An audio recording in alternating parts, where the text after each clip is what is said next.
Dear soon-to-be graduates, dear faculty, ladies and gentlemen, and everybody who follows us on the live stream. This moment is every year, a very special moment for those who are with us. It's one of the great moments at the end of an academic year. And I say my welcome to all the DLG students. I'm happy that you've got your ceremony on your own, separate from the others. To your families, friends, my faculty, and our sponsors and cooperation partners. It is an honor and a great pleasure to welcome you all here as director of the Diplomatische Akademie Wien, Vienna School of International Studies, École des Hautes Études Internationales, and also as an academic director of the DLG, and a graduate of the DLG myself some years ago. When I was here, it was 2 years DLG, and we were among ourselves only. A small group of 2 cohorts, 40 people, and we had the whole rooms here for our own. Now it's much different. You have been here with colleagues. You've been here with a lot of people who came here to, well, actually talk about what's going on in the world. You got a much better experience than I had those years ago. It's a much more open place. I hope you could experience this. It was a reopened place during your year, you have to say. Some of you may remember the induction or the inauguration ceremony. And we had a talk of, as our guest speaker, Valentin Inzko, the former High Representative of the European Union in Bosnia-Herzegovina. And he gave some practical advice to you and to all those who started here. And what did he speak about? Well, some practical advice, what a diplomat should do. But mainly he said, take courage, have courage. He even spoke out in saying, even to your superior, do what you think is right, or at least try to do it, and say what you think. Don't acquiesce to opinions of other people easily. So he was very outspoken about it. But when you compare that to one of those great pieces of literature that we have in Austria by Stefan Zweig, the so-called great moments of mankind, Sternstunden der Menschheit in German. There you find names of people who made decisive changes in the world. You don't find a single diplomat among that, not a single diplomat. There are politicians, inventors, composers, all sorts of people, even economists, but no diplomats. There is some sort of difference between what Valentin Inzko told you and what we learn from Stefan Zweig. And I guess this is part of the tasks that you should take up. Have the courage to have an influence. It's, as we all know, it's not the easiest of times for all of us. And many of you will change jobs through the careers very often. Maybe some of them not. But even I have changed my career over time, quite a lot.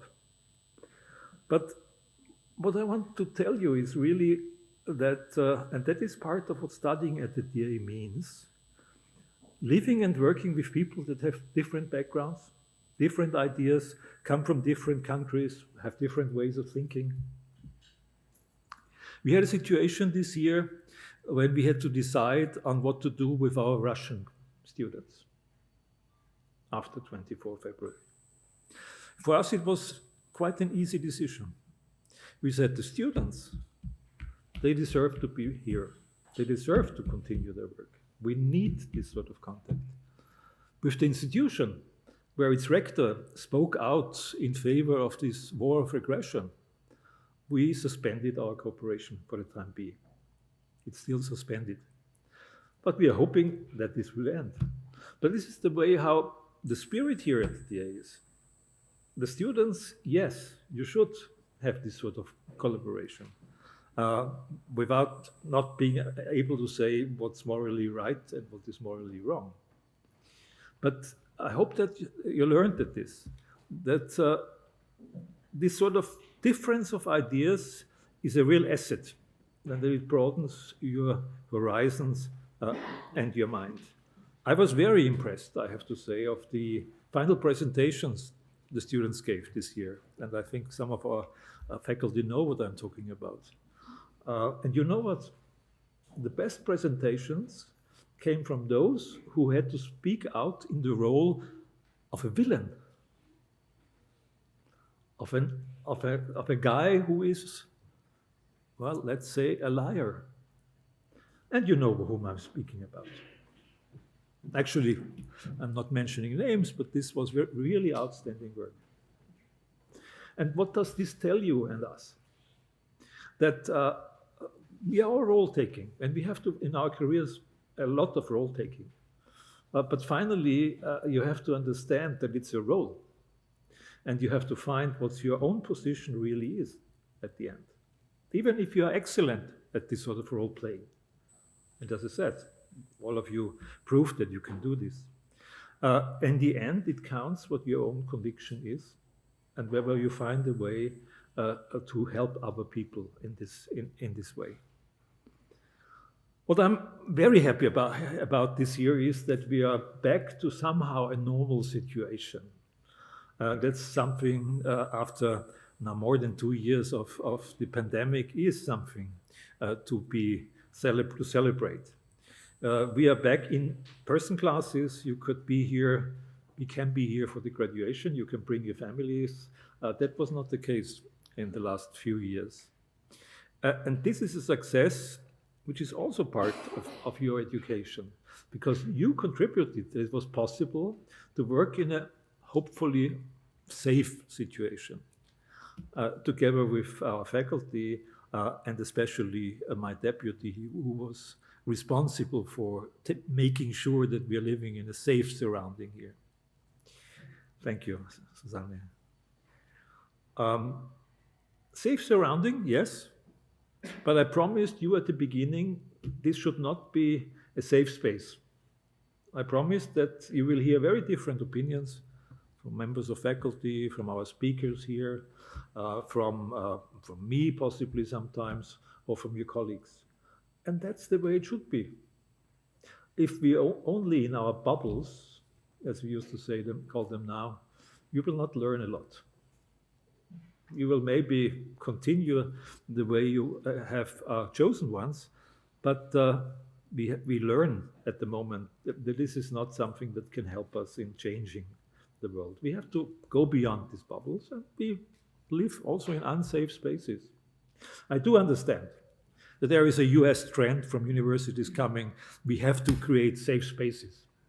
And I do understand there are these issues of harassment, there are issues of all sorts of things where one should secure that you are in a safe situation. But as far as ideas go, as far as confrontation with other people go and other opinions go, we are committed to be as unsafe a space as possible, because we think that's good for you. I hope you experience this in the time from beginning of October to now the last days of your time here at the Academy. And going back to this normal situation, I'm happy to say that if I remind you of what you have done this year, that you were the first, after quite some time, to have a trip to Brussels. We had the largest ever DA delegations to Brussels, 120 people going to the capital of the European Union, if I may call it like that. And I know some of you will go to the study trip to Israel next week. And even partying was again possible, and maybe more than should have been possible. To our faculty, I hope you experienced that we gave our best to deliver the best possible teaching and learning environment, and to make it not a an academic year as usual, but that maybe we all something learned from this changed situation where we had to live with Zoom and had to live with social distancing. These were different times, and still I had the feeling, I hope you share them, that there was a vibrant atmosphere in our hallways, in the open bar when it was open, and on Tipsy Thursdays where you could make your own program, more or less, but also traveling together, living together. I hope years of confinement will be over for you and for all of us, but we don't really know. And this last weekend, as every year now, there is an Ingeborg Bachmann Award. The Austrian colleagues will know possibly what I'm talking about. And I followed this weekend what happened there. And among those 14 or 15 who were candidates, young writers, most of them wrote about solitude, wrote about confinement, about how social distancing is changing the life that we have. And the one who won, she's a Slovene living in Lower Austria, was only about solitude and how it changes the character of a person. And at that moment, I thought I should also give you, at this opening of the end of the year, one of the main sentences of Ingeborg Bachmann. She said in English, "Humans can endure the truth. Die Wahrheit ist dem Menschen zumutbar." Humans can endure the truth. And in the pandemic year, we have experienced what that means. And I think when we talk now about what should we do in the catastrophic situation we are globally, we should be as truthful as possible. You should be as truthful as possible about climate change, about how slow our reactions are, about the question whether we should stay in solidarity with Ukraine in spite of growing energy prices, in spite of inflation. A lot of people will say, actually, why do I care about the Ukraine? The more the prices go up. I think you have also learned this year why it's important to stay online and try to convince others why it's important. Because what's going on is a fight between what is right and wrong in Europe, what is right and wrong in Europe. And I used to be, for some years, Austrian ambassador in Moscow, and I could not have imagined what happened. But I had to change my perception of the Russian president simply, not only the Russian president, the Russian foreign minister and others. And now I say, these are war criminals. I'm not the first one to say so. And maybe if I say this now online, I will not be allowed to enter Russia. But sometimes you have to do these things. Maybe your decisions are not always as dramatic as that, but there are always times when you have to call a shade, a blade, and do it. And that's also what I think what Ingeborg Bachmann meant when she said that humans can endure the truth. But on a more positive note, I hope you were able to enjoy and cherish the community that you experienced here.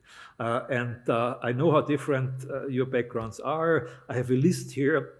You come from 12 different countries, 11 female, 16 male people, different ages, a variety of previous studies, some of you lawyers, historians, teachers, psychologists. I like the historians most because I'm myself a historian and because I think the past has never been more present in our international relations as it is at the moment. Historians should never say never. It has never been. But for the time being, it's quite the change from the last decades. I hope also, and certainly this is nowadays important, that we gave you the best perspectives for the job markets, so for your career. As you know, we had a lot of career services, speed dating, you could meet organizations, you had interns, you will have internships.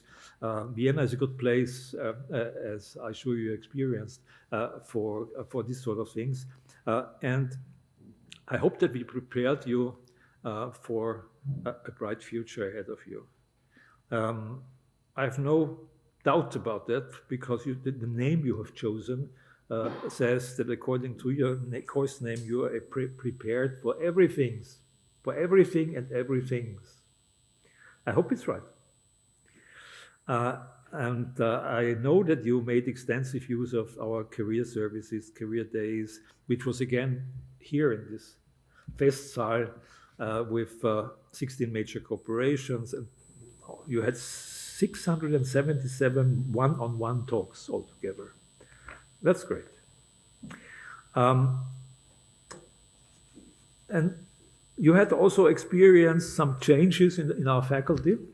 It's good that you had one of our old school economists and then our new school economists. We changed from Professor Neudeck to Professor Feldkircher, and that's also a change of not only generation but of approach to how to study economics.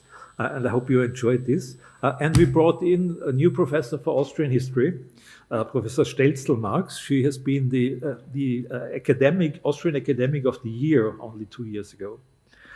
And you could study all sorts of conflicts, world politics, evolution of the international system, international law, and you can discuss this now. And I hope I'm right what I'm saying here, what my notes say.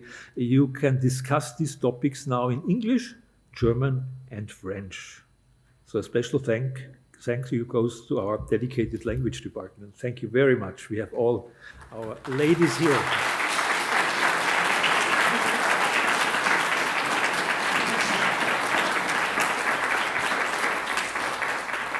It's almost day and night that you stayed with them on the language courses.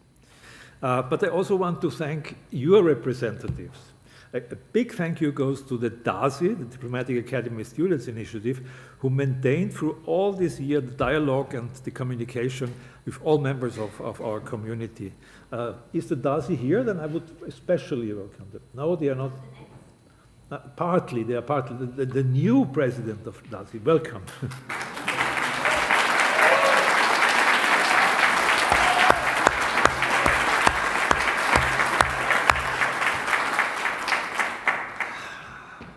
The contact with DASI was challenging also for us. They were consistently on us, making the best possibility for you, creating them, but they were always constructive. I'm not sure whether they were always fair, but they were always constructive. You know what in diplomacy, constructive dialogue means that we are almost fighting each other physically. All of you may know Miriam. She's quite a fisty person. You were also active in many activities in this year, in your societies and committees. You practiced diplomacy with your DASICon, which was partly organized by your colleagues, about the future of food. Could there be a more relevant issue now, especially again after February 24? And you had an impressive range of speakers. You invited ministers. You wrote for your magazine Polemics. Thank you for that, because I really appreciate the student magazine. And you were active in almost 15 committees and societies, and you know them better than I do. But you also played, if possible, the billiard in here. You played the piano. Some of you played football, volleyball. You tried hard to sing with the choir. Again, which was not always allowed to be done, and you rehearsed with the DA band. Something I appreciate much, you started a Slavic society. I think the Diplomatische Akademie deserves to have a Slavic society with our Central European priority that we have here. And you cooperated with all sorts of institutions, and I think this was an important groundwork for the future. And also you went back to tasting wine and participating in competitions of wine tasting, which is a traditional asset of this academy and a successful asset. And we are proud of having the queer at DA, and it is very rewarding for us to work with SAGE. So these are actually new initiatives in the last few years. And maybe you participated in some events the director is better off not knowing about too much. But it's the last day, so there is always, I'm a Catholic, so you can always, if you make a sin, there is always redemption possible, if you really repent.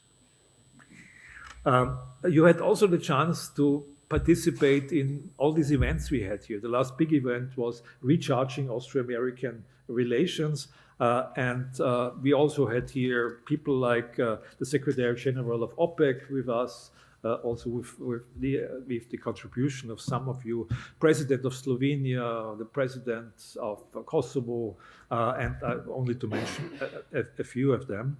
And we also discussed certainly all the views on Ukraine and Russia that came up in the last few months. And there was one positive element in all of this also, because when we turned online a few of our discussions, we invited you to moderate them. And some of you took the chance to moderate discussions online on urgent issues. And you did a brilliant job in doing this. And I learned throughout my career, for a diplomat, if you want to become that, you're always moderating. Sometimes less successful, sometimes more successful. And now, after the ceremony, we will have a real Sommerfest again on Friday, which did not take place for 2 years. And we already have, I heard, about 800 people who want to attend the Sommerfest. So make sure you get into this building. But I also have to say thank you, as I did a little bit also already, to 3 groups of people. First of all, the faculty, who taught and guided you through this academic year. And let me say once again, it is the best education that we can offer you. And I discussed this with our new dean quite often. It's important.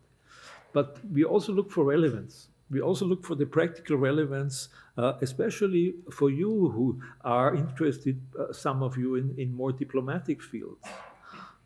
So it is very important that we always have this practical side in our mind. But something which is true for the practical side and for the academic side is that we are dedicated to the fundamental values of openness and the liberal world order, and we will not get away from this. And I hope we encouraged you to be as active as possible in this, not just defend these values, but try really to strengthen them, because liberal democracies are not on the increase, as we know at the moment, and we have to do something about this. But I also want to thank our sponsors, especially the Austrian Foreign Ministry, but also the city of Vienna, our friends of the Academy, our scholarship fund, and all those who supported us through this year. But also our board of trustees, the embassies. A lot of embassies here in Vienna were very helpful. Some of them offered internships and are offering internships. So there is a close cooperation with all the embassies here. Again, it's a good sign. It's a good sign that we have so many bilateral and multilateral embassies here in Vienna, which is helpful for the contact building.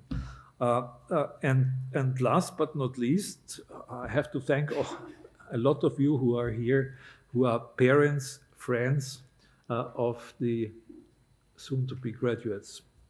It's thanks to you that you could fulfill the studies. In every sense of the word, it's thanks to the friends and to the families that you can do this. I know that some of you enjoyed the time here so much that you will continue. This year we have 2 who will continue in the MICE program and 1 in the ETSIA program. So all the best for the next year, also for those of you who decided to continue. All in all, I hope you had an interesting, rewarding, productive academic year and enjoyable academic year. We are proud of you, this diverse group of 27 talented and passionate young people. And I heard from the final presentation how passionate you can defend your cause. Do it for good causes, please.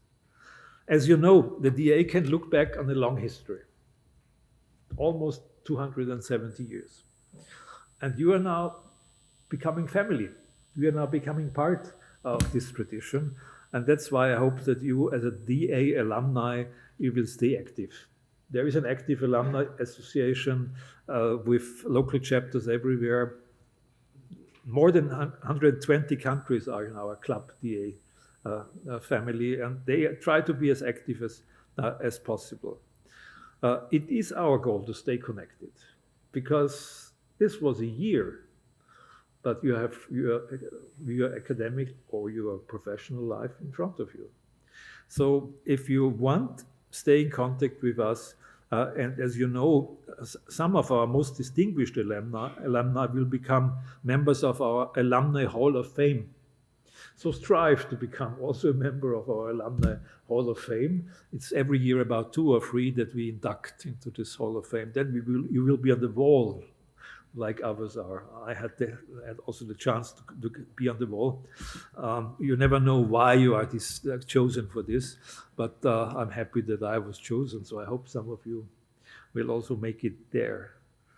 That's the challenge I pose also on you. In these months, a lot of people say diplomacy has failed.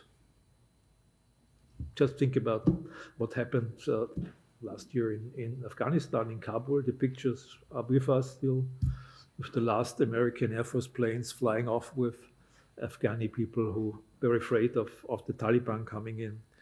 But certainly think also of what's happening in Syria and other places, and now what's happened in the Ukraine. I was often asked, did diplomacy fail? And when I was asked that, also in public, I always said, maybe, but something is sure, diplomacy never stops. It never stops. In all these conflicts, there are still always possibilities. Some are small, some are bigger, but even in the Ukraine conflicts, there is a lot going on. Behind closed doors, mostly, and it's actually, I think it's necessary. But there are always openings, and that is for sure that diplomacy never stops.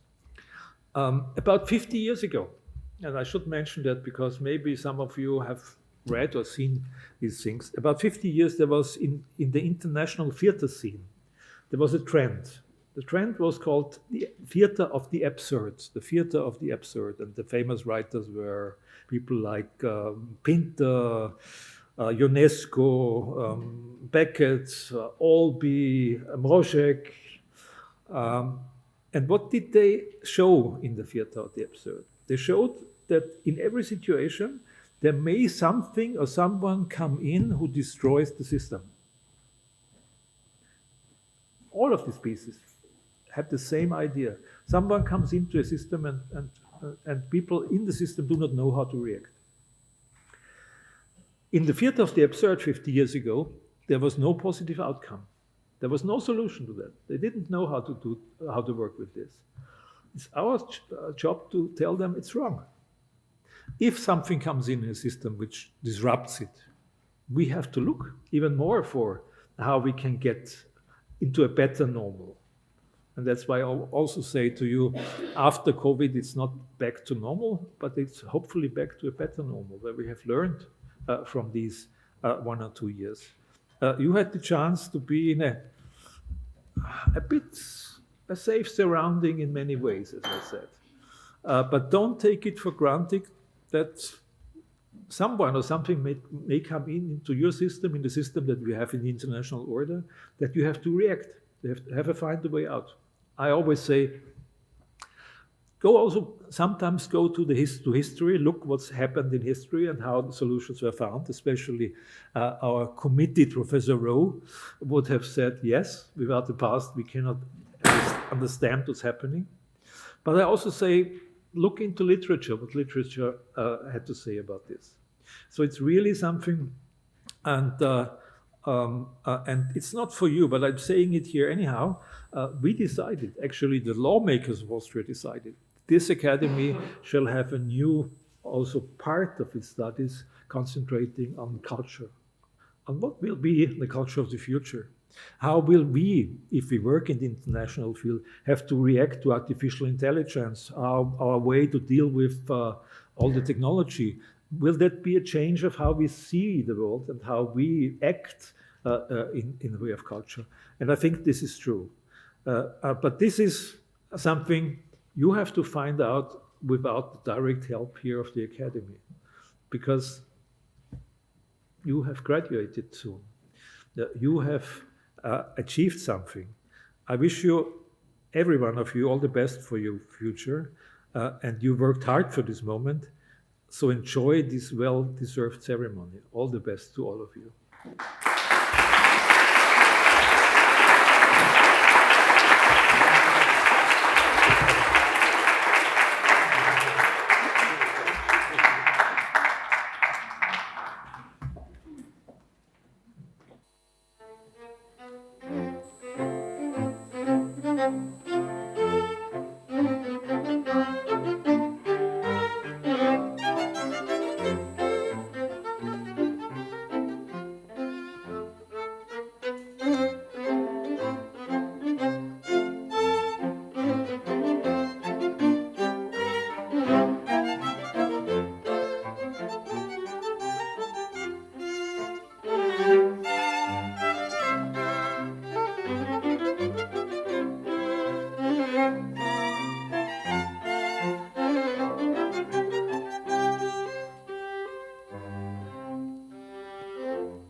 Monsieur le directeur, Madame la vice-directrice, chers collègues, messieurs, dames, et bien sûr, avant tout, chers étudiants bientôt diplômés.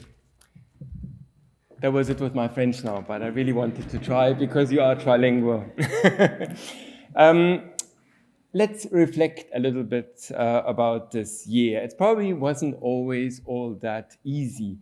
Corona lockdown, no lockdown, mask recommended, mask compulsory, vaccination, mask exemptions, hybrid teaching, digital teaching, in-person teaching, distance, and testing. And it wasn't always that easy for us teaching you either, because we actually really like your company and we do like teaching you in person. And you being subjected to our digital and hybrid ramblings was probably quite a challenge for you too. Still, we stand here today, and when I look around, then I see a lot of happy faces. So academically, you, the soon-to-be graduates, you made it. And this is very good news. Because amongst other things, it means that you can perform not only in normal times, but also in challenging times. And since things don't always go according to plan, that's a very, very good quality to have. So do persevere in times of adversity. I think that's really a very important point. Almost equally important, when I look out of the window from my office, then the last month things have changed drastically. So I see people playing table tennis, very ambitiously so, and I saw lots of you sitting around on the lawn, laughing, smiling, talking to one another. That really made me and us as a faculty actually very happy too, because it basically meant that life returned to the school, and that the social life is something that is very important for us. So the academic and the social should come together, and thankfully, eventually in the last couple of months, that all came back. That leads me to a theme that our director talked a little bit about already. So it's quite fashionable now to talk about networks, yeah? So, and yes, the DA is a network, and our alumni network, well, is amongst other things a network. And it's a very strong one, and it works very well. So say if I go over the Danube to the Vienna International Center, then I always meet quite a few of my former students, and that's a great thing. Yeah. But keep in mind, we really are more than just a network. A network is something that's quite loose. Yeah, it's not tightly coupled. But we really are a community. So we may not interact constantly with one another, but we have done quite a few things in the past. You've been now with us for a year, and this community, to some extent, it really is a community of values. It's going to stay on, yeah? And so on behalf of the faculty, I simply want to underline something that the director said already. Do join the alumni network and make sure to be active there. That's really definitely an important asset. Now I'll do something horrible to you, because I am a professor after all. So I have a certain tendency to lecture people. And since this is my very last opportunity to lecture you, I will do that now. For those of you who have listened through and had to endure my classes, you know that I'm quite theoretically minded. And I thought, since it is in particular my first session of the Introduction to International Relations that everyone hates, it's on meta theory, epistemology, I thought I'm going to tell you something about the theory of knowledge. Yeah. Since I started with French, I also have to say a few things in German as well. And I think probably the best German person who could express himself best in German was Goethe. So, and he actually starts his most famous piece, the Faust, thinking about what knowledge actually is, yeah? And stepping or trying to step into your shoes, how could that look like if he would have gone through the DLG? He may have written things a little different in his opening monologue. Yeah? I tried. And Tina, don't listen, it will not satisfy you. Habe nun ach, Politikwissenschaft, Ökonomie und Geschichte und leider auch Juristerei, durchaus studiert mit heißem Bemühen, da stehe ich nun nicht armer Tor und bin so klug als wie zuvor. Heiße bald DLG Alumna oder Alumnus gar und ziehe schon seit einem Jahr herauf, herab und quer und krumm alle auf Deutsch, Französisch oder Englisch an der Nase herum und sehe, dass wir nichts wissen können. Sorry, Tina. 4 disciplines and 3 languages. I had to do a lot of great injustice actually to Faust to pack that all into this opening monologue. So that kind of begs the question, why do all of that crammed into 1 year on top of it? And I think there are 3 possible answers to that. The first one is a very pragmatic one. So it's a very successful program. Yeah. So going back to, say, the Hall of Fame, then you have a lot of famous politicians, presidents, foreign ministers. You have people who are very, very successful in international business, who become CEOs of companies, high-ranking civil servants. You have people who did very well, non-for-profit organizations, journalism, academia, and what have you. Yeah? So that's the pragmatic answer. That probably will make you quite happy and will make the parents happy, and that's important too.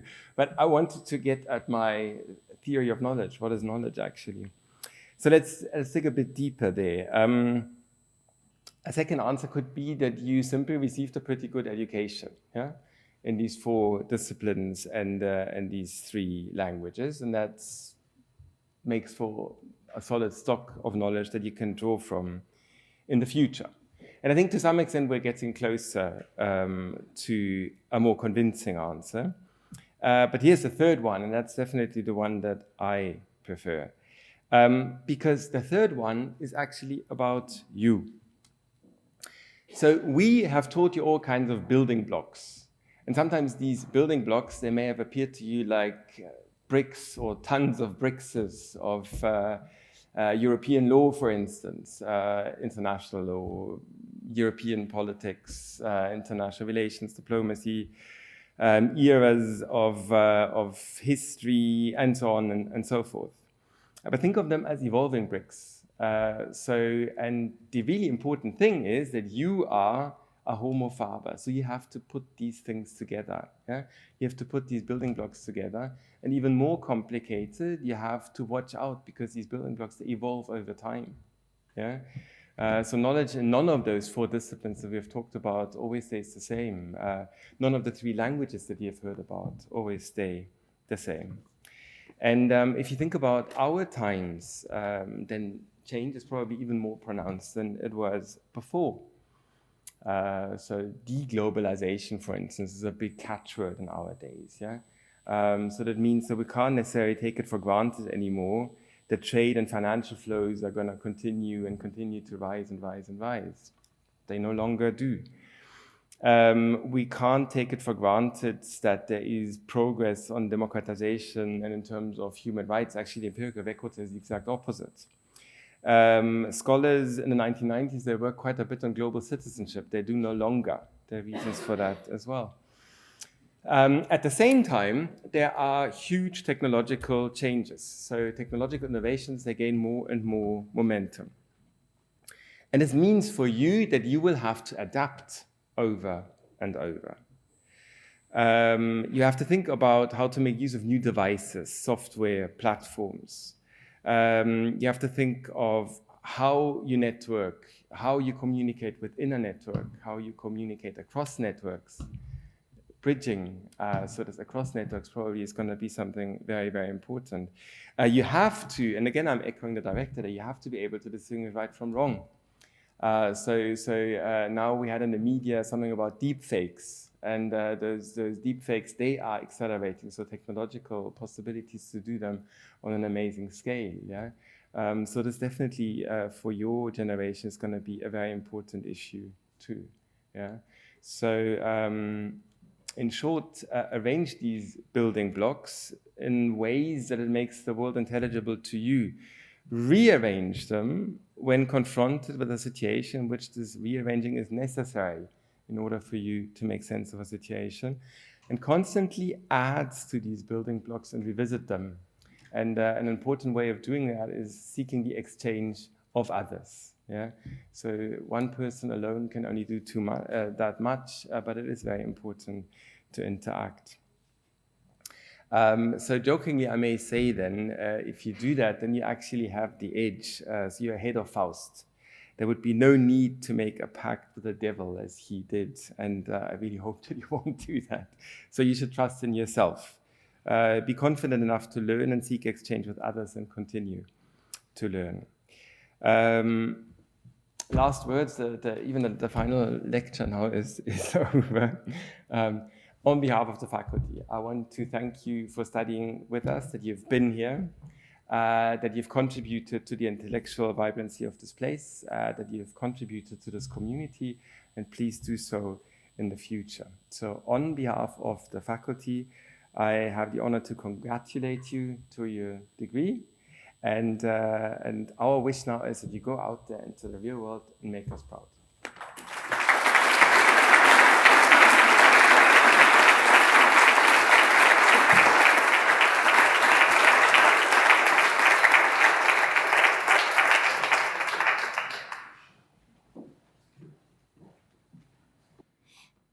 Tatjana Eigner, Austria.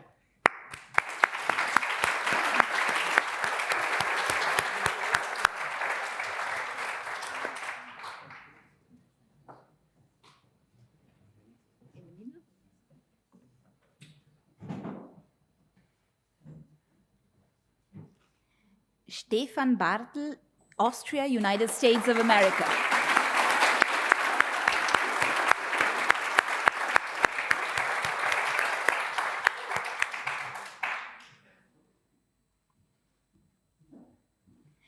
Maximilian Buchsteiner, Austria.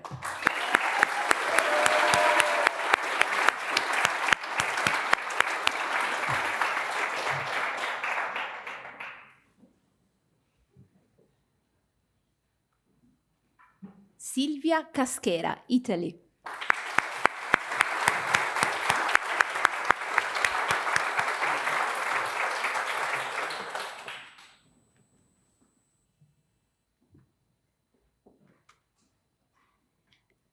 Laura Teresa Christandl, Austria.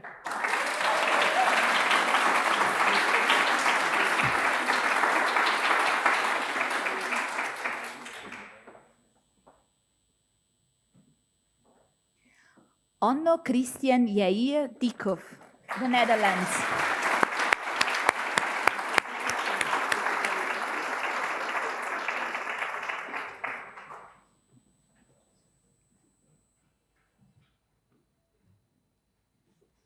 Salome Dvali, Georgia.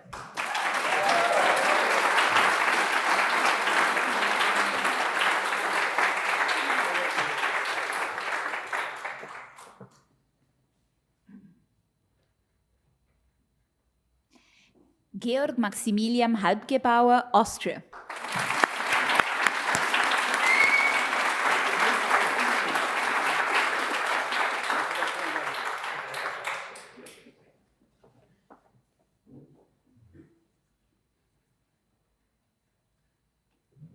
Ernst Benedikt Helmut Höfter, Germany.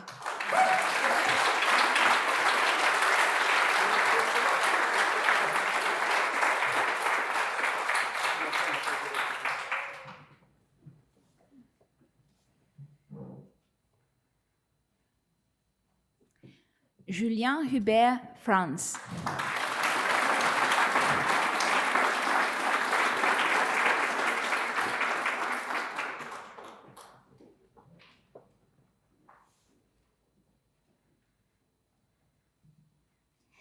Adam Zoltan Joyat, Hungary.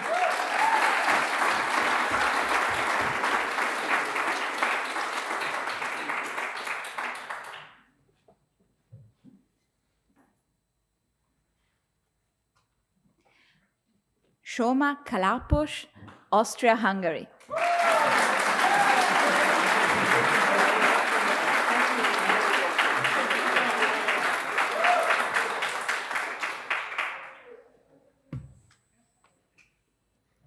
Frederik Krone, Austria.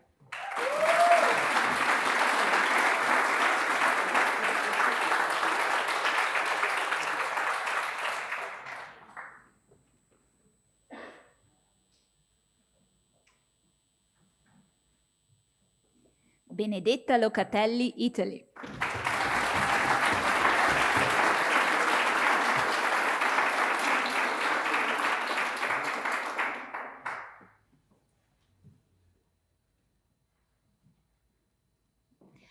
Doan Jan Mulder, Austria.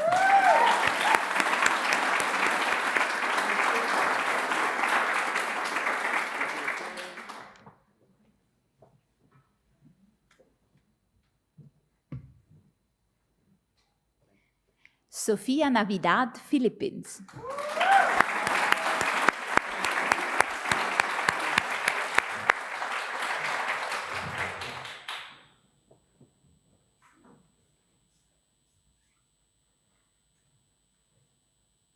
Aaron Ortner, Austria.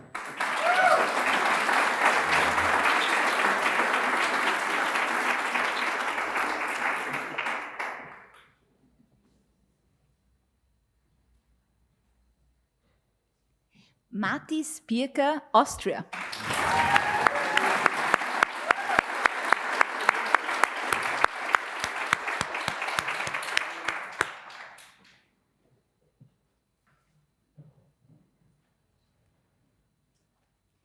Teresa Pösel, Austria.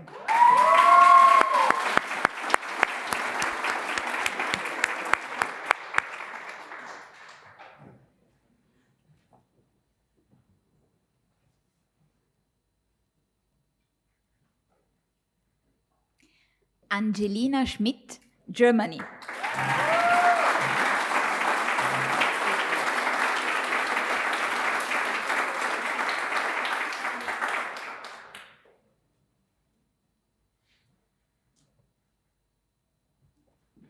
David Schmoll, Austria.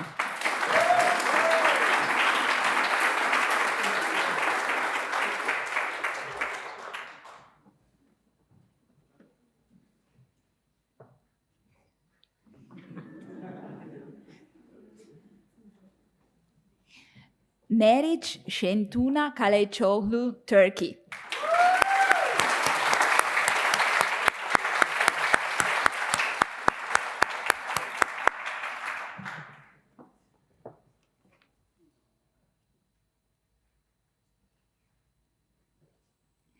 Anna Elisabeth Slana, Austria.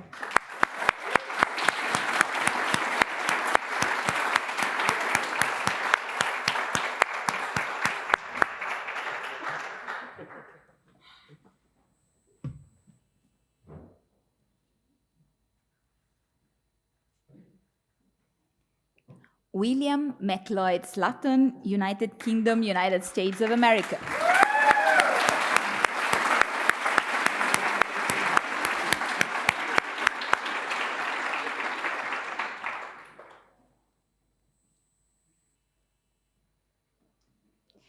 Tobias Stieldorf, Austria.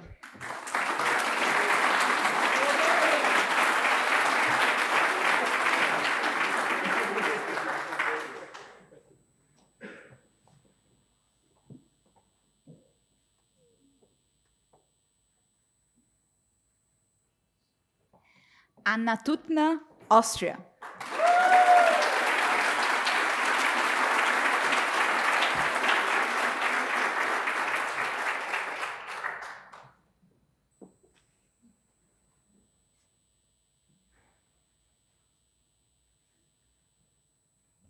Viktor Vekic, Austria.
Dear Director, Ambassador Brix, dear Deputy Director, Kepler Schlesinger, the Administration Board and professors, dear fellow students, families, and friends.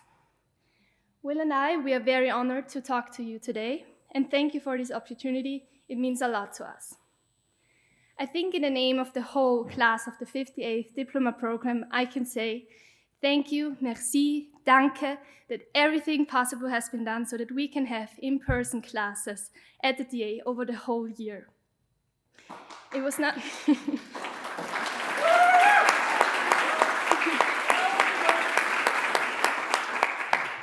It was not an ordinary, but a COVID year, once again.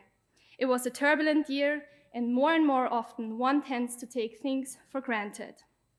Thank you, dear Jenny, and your entire team. Thank you for always keeping your doors open for us. Thank you for organizing the Brussels trip and all the events we were able to participate in during the year. In this sense, also a big thank you to Mr. Jung and Mr. Nettig.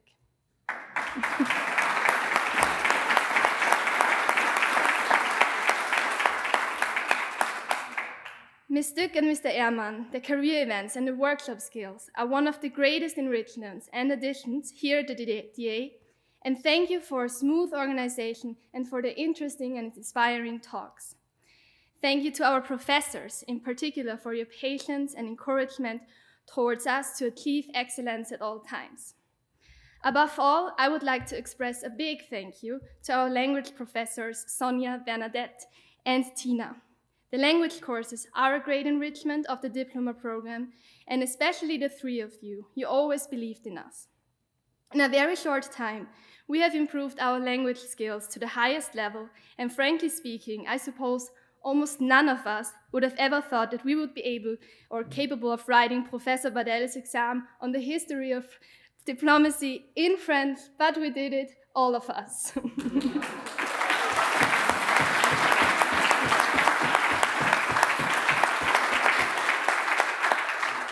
Our academic year started by learning about ping-pong diplomacy and ended by mastering the game as ping-pong diplomats and becoming true champions. Today we can clearly say that we are real champions, champions of cooperation, friendship, and companionship. We had several ups and downs behind us. Downs in the sense of a pool table crisis, but all the more ups may these have been in the DA garden, fruitful and intertwined discussions, or on the dance floor of the Tipsy. Nonetheless, all this has made us a stronger community, and I look forward to many more reunions where we can create even more memories. More memories to come, but we already have some great moments behind us as well. Onno, thank you for introducing us to the diversity of Dutch music, and with the song Kabouter Dance, you even formed your own boy band with Aaron, Victor, Toby, and Will.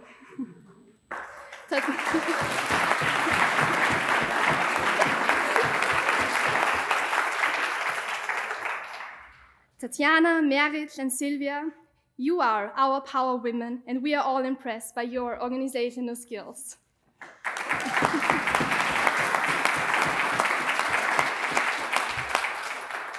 Matis, you light up every classroom here at the DA with your great sense of humor and a constant smile on your face.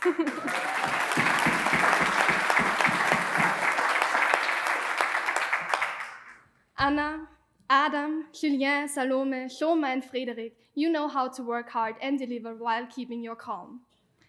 Jan, Max, and Stefan, these three really know how to master the work-life balance.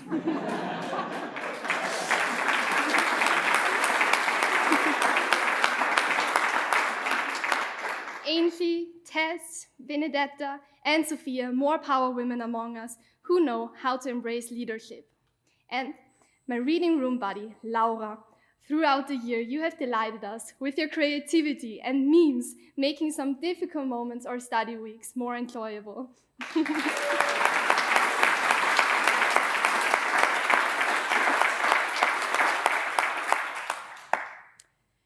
David and Georg, who will always come up with another question at the end of class.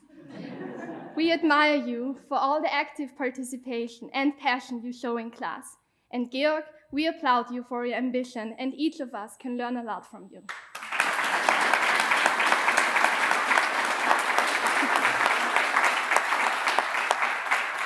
And last but not least, Bene, Mr. Course Speaker. Thank you for your cooperation and for always having an open ear for everyone and all our problems. You will be a wonderful DASI president, and we all wish you the very best for MAIS too.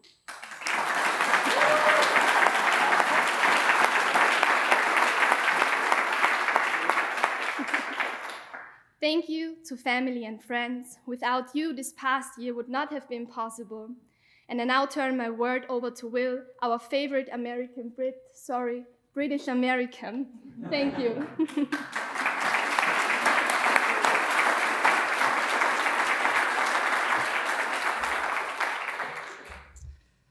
Dear Director, Ambassador Brix, dear Deputy Director Kepler-Schlesinger, dear administration, board, professors, dear fellow students, dear friends.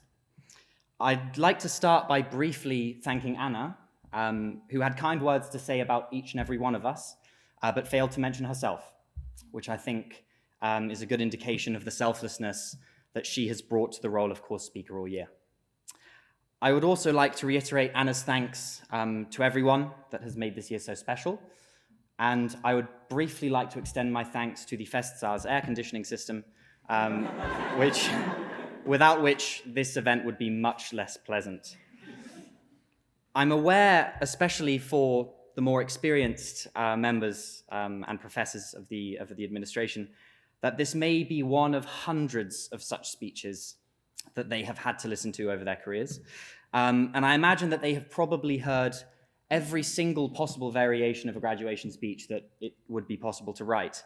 I would like to try and test this hypothesis today by thinking about our DLG cohort in a slightly different way.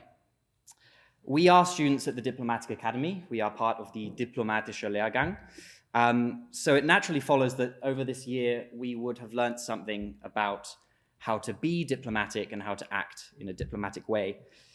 I believe, and of course I'm happy to have our professors disagree with us, that we have managed to do that. But I also believe, though we may not want to admit it, and almost I think as Ambassador Brix hinted to at the beginning of his speech, that there are also some negative stereotypes associated with diplomats. It is not only the good, but there are also bad images and bad stereotypes associated with this profession. So what I would like to do is not talk about what we are or what we have become, but talk about what we are not and what we have not become over this year in Vienna. How we, as the 58th diplomatic, as the 58th DLG, do not fit any of these negative stereotypes that some associate with diplomacy. So what are some of those stereotypes? Well, I'm sure you have probably heard it claimed that some diplomats are career obsessed, that they will step over anyone to get where they want to go. I, for one, cannot think of anything less applicable to our DLG than that. On the very first day here, Jenny said that we win together, be it academically, be it socially, be it professionally. And I think we took this advice to heart. I cannot tell you, and I really can't stress this enough, how many times I was saved by notes sent to me by someone else in the DLG.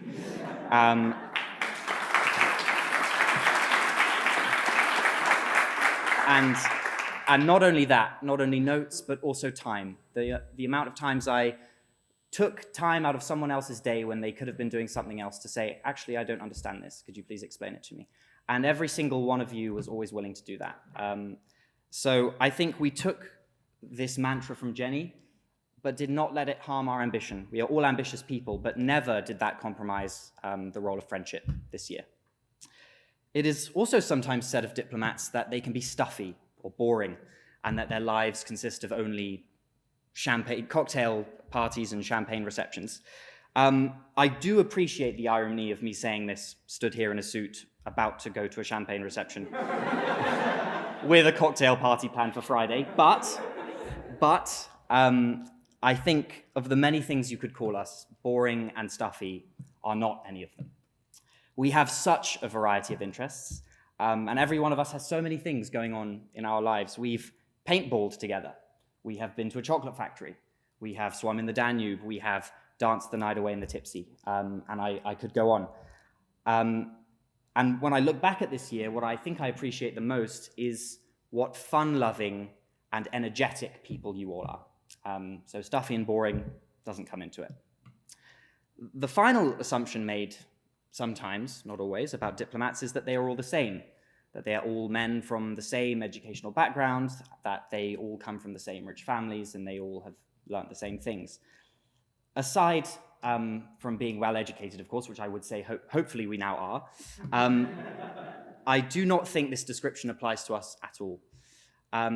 In our midst, we have a mother, we have a sailor, former sailors, we have former soldiers, we have a former ice cream vendor.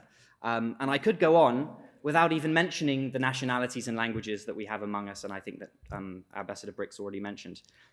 We are all very different and bring with us very different experiences, and I think that has made this year all the more worthwhile. In the end, it's hard to say who we will become or what we will be like in the years to come. Many of us won't even work in the realm of diplomacy. But what I can say for sure is what we will not be and who we will not become. And that is stuffy, that is boring, that is so ambitious that you tread on your friends, and that is being the same as everybody else, being generic.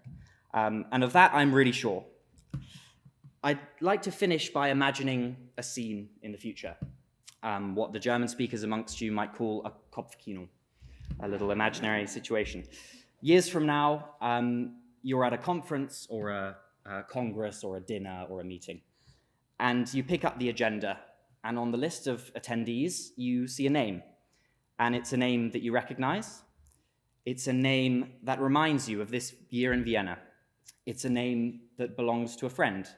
It's a name that belongs to someone with whom you studied. And when you see that name, you will know you have a like-minded person and that you have a friend with you wherever you may be. And I, for one, can't wait for these moments whenever they may come, and I hope that they come sooner rather than later. Thank you.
Ladies and gentlemen, dear students, I was about to say, but dear graduates, this is the end. Again, we wish you all the best, really. Give a big round of applause to the string quartet of the orchestra of the University of Vienna.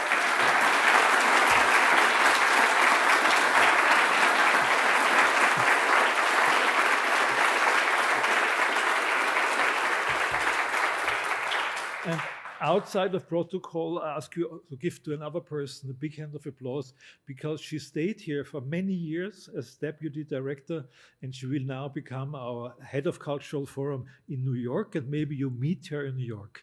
Congratulations, Susanne Kepler-Schlesinger.